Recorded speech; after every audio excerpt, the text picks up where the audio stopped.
ঘুরে বেড়ালে কার না ভালো লাগে। তো সেদিন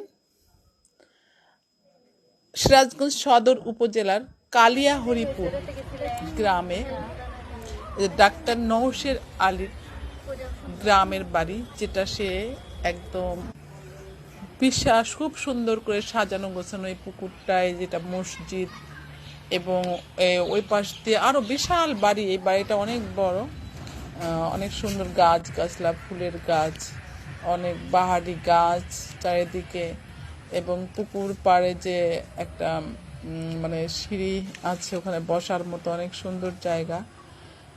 নানান রঙ্গন গাছ, গোলাপ গাছ, জবা গাছ, তারপরে বিভিন্ন ধরনের গাছ গাছলা দিয়ে ভরা ছিল।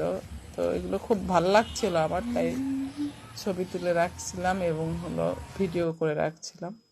ডক্টর নওশের আলী একজন ভালো ডাক্তার ছিলেন। তার এটা গ্রামের বাড়ি। মাসুমপুরে তাদের আরেকটা বাড়ি, এবং মাসুমপুরে তিনি ডক্টর নওশের আলী কলেজ করেছেন, এবং অনেক কিছুই তিনি করেছেন। এবং এই জায়গাটা অনেকে দর্শনার্থী দেখলাম ঘুরতে এসেছে, বেড়াতে এসেছে। খুব সুন্দর আর কি, অনেক এরিয়া জুড়ে অনেক সুন্দর সাজানো গোছানো। সবাই পারলে দেখতে যাবেন।